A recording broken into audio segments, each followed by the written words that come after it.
రాజీవ్ గాంధీ విజ్ఞాన సాంకేతిక విశ్వవిద్యాలయానికి ఐఐటి ప్రతిభను తీసుకొచ్చే కీలక నిర్ణయంతో ఉన్నత విద్యారంగానికి కొత్త దిశ కనిపిస్తోంది. వైస్ ఛాన్సలర్, డైరెక్టర్లుగా ప్రముఖ ఐఐటి ప్రొఫెసర్ల నియామకం ద్వారా నాణ్యమైన బోధనకు బలం చేకూరనుంది. ఐఐటి విద్యార్థులకు అంతర్జాతీయ స్థాయి విద్య అందించాలనే లక్ష్యానికి ఇది బలమైన అడుగుగా మారనుంది. RGUKT vice chancellor, Srikakulam, RK valley IIT డైరెక్టర్లుగా ఐఐటీలకు చెందిన ప్రొఫెసర్లను ప్రభుత్వం నియమించింది. ఈ మేరకు ఇన్ఛార్జ్ ఛాన్సలర్ కొత్త మధుమూర్తి ఉత్తర్వులు జారీ చేశారు. 10వ తరగతి తర్వాత మెరికల్ లాంటి పిల్లల్ని తీసుకుని 6 ఏళ్ల పాటు ఇంటిగ్రేటెడ్ ఇంజనీరింగ్ కోర్సును ఐఐటీలో నిర్వహిస్తున్నారు. ఈ విద్యార్థులకు నాణ్యమైన విద్యను అందించేందుకు ప్రభుత్వం ఐఐటి ప్రొఫెసర్లను నియమించింది.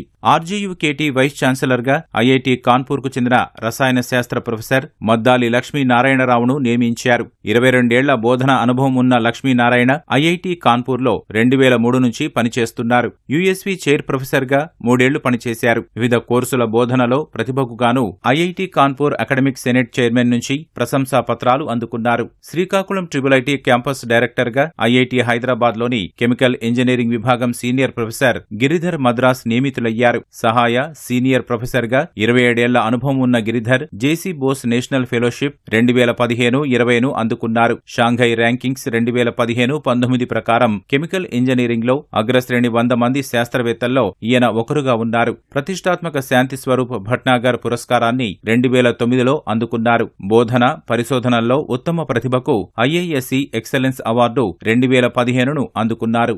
ఆర్కే వ్యాలీ డైరెక్టర్గా ఐఐటి ఢిల్లీలోని భౌతిక శాస్త్ర ప్రొఫెసర్ గడ్డం విజయ్ ప్రకాష్ ను నియమించారు. ఈయన UK IERI, royal society UK, INFM UK పరిశోధన పురస్కారాలు, ఐఐటి ఢిల్లీ నుంచి హై ఇంపాక్ట్ రీసెర్చ్ అవార్డు అందుకున్నారు. ఐఐటి ఢిల్లీలో DST, FISH, ultra fast optics lab స్థాపనలో విజయప్రకాష్ కీలక పాత్ర పోషించారు. వీరందరూ 3 ఏళ్ల పాటు ఈ పదవుల్లో కొనసాగుతారు. ఒంగోలు, నూజివీడు ప్రాంగణాలకు సైతం డైరెక్టర్లను నియమించాల్సి ఉంది.